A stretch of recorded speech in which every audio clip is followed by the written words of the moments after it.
Hey. Hi, Morning, Steve. Mark. How are you? Oh, I'm great. Man, it's Monday. It's a beautiful day. If you're a duck. If you like daylight savings time. That too. And rain. Yeah. Rainy spring here in Charlotte. Sure is, but rain is good. Yeah. And Let's talk about hymns. it's Lent, so how is it that we actually come together? Speaking of depressing things. That's No, right. not Yeah. really. Well, this is the way that things work out well for us. Is Yeah. we cleave in the midst of sorrows. Right. So this Sunday, we're talking about Jesus being a servant. All about Jesus coming not to what? Not to be served, but to serve. Mm-hmm. Right? That's one of my favorite lines. There's a great hymn that we're doing, a little musical piece with the choir as our opening hymn. But we're not talking about that today. We're talking about our hymn of the day, which is Lutheran Service Book 430, My Song is Love Unknown. I know we get there eventually. I know, right? Yeah. Great hymn. It is, and as I think about this hymn, so first of all, I have a great memory of this just on a personal note. When we were at the National Youth Gathering in 2013, there was a soloist who sang this. First of all, I don't know how you could memorize all 7 verses of this hymn. To me, that's just a lot. I'm not good at memorizing stuff anyway, but it was such a beautiful setting to be in the Alamo Dome, and you go to these kind of events and you sort of think that you're going to hear a lot of contemporary music, which you do, and a lot of praise music and stuff like that, but then all of a sudden a soloist comes out and just starts singing this, and you're like, whoa, it hits you in an interesting way. What's the interesting way? I mean, what makes this unique? Well, it was unexpected. So, I mean, if you look at the credits, the copyright and all that information down It's John there. Ireland. I've heard of him. Yeah, and the text, Samuel Crossman, I mean, this is some old stuff. It's from 17th century. I mean, this is old. And to hear something like that in a context of a National Youth Gathering, to me, just seemed very interesting juxtaposition of the two. I don't know. It was very profound. It hit me in a neat way. So, to me, this goes to the heart, right? And just like you said, you expect to hear a lot of kind of poppy stuff that's going to, really kind of tweak people's experiential vibe. When you throw something like this in the midst of it, all of a sudden you have an insight. I mean, because what this is, and really this is in keeping with the gospel lesson this Sunday, this is the kind of the cold water of reality of the gospel. Right. Jesus, in the gospel reading, is talking to his disciples, and he says, hey, we're going to Jerusalem. The disciples are amazed, kind of like you're amazed by this piece kind of showing up in the middle of a set. Yeah. Amazed that he would be willing to do that because it means he's going to suffer and die, and he says that very plainly. But again, he says that line, the reason we're doing this is because we're here to serve, not to be served. Yeah, we went on our trip, and we were playing some music, Charleston, this past weekend. Fun. And Tess and I listened to some stuff, and U2 was on my playlist, and we listened to the song One. You know the song? U2? If I know U2, it's because Apple put it on my iPod a few years ago without my permission. Yeah, anyway. So we are one, but we're not the same. Okay, yeah. We've got to carry each other. We get to carry each other, is actually what he sings. We get to carry each other.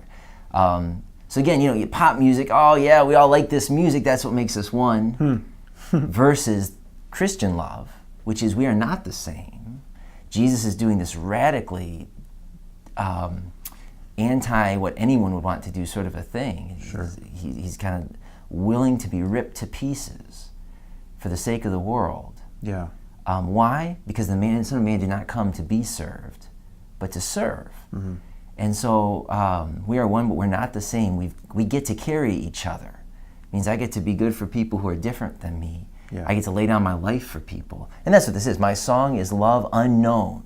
Right. It's a love that the world doesn't know. Yeah, I was just about to say, and in our 21st century context, we keep hearing these things about how love is love no matter what, blah, blah, blah, blah, blah. Yeah, boy. And the problem with that is... what do?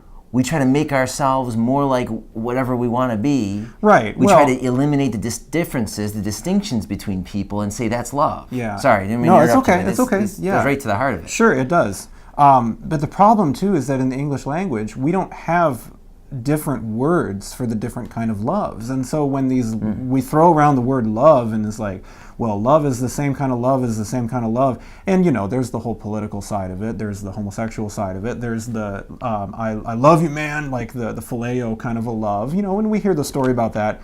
Hippie love. Come on, people now, smile on your brother. This is the version of love that we don't understand. And I think the beauty of the text of this hymn is that it points to the fact that it's okay to not get it. It's okay to not have the answer about why Jesus loves us and how Jesus loves us so much. It's not the same kind of love that we want the world wants in our 21st century context.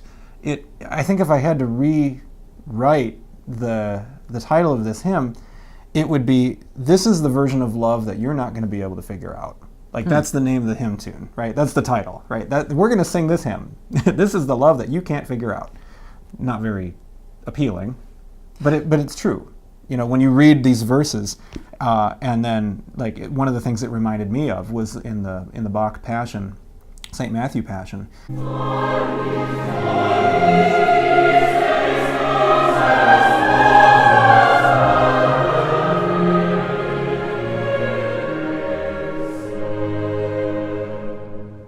Truly, truly, this was the Son of God. And it's sung in such a way that you sort of realize, like, oh, did we just kill Jesus? Yeah, I think we did. Oops. Yeah. So it's the version of love that we can't figure out.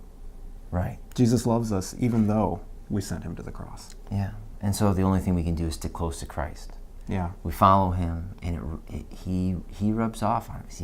He norms us by his word. As long as we're in his sphere, as long as we can hear him, we're part of this love. But yeah, on our own, we don't have a chance. No. Hey, good. I'm excited to sing this with you Sunday and with all of you. It is one of my favorite melodies and it's a gorgeous melody, yeah. And sets of texts. Shout out to Mr. Bodie. We have a fan after all, besides your mom, Mark. So. Yeah, she's always our first fan. Thanks, Mom. Yeah. Love you, Marge. Thanks to all of you who let us know that how this works for you and if it's helpful to you. Lord be with you. Indeed, he will be.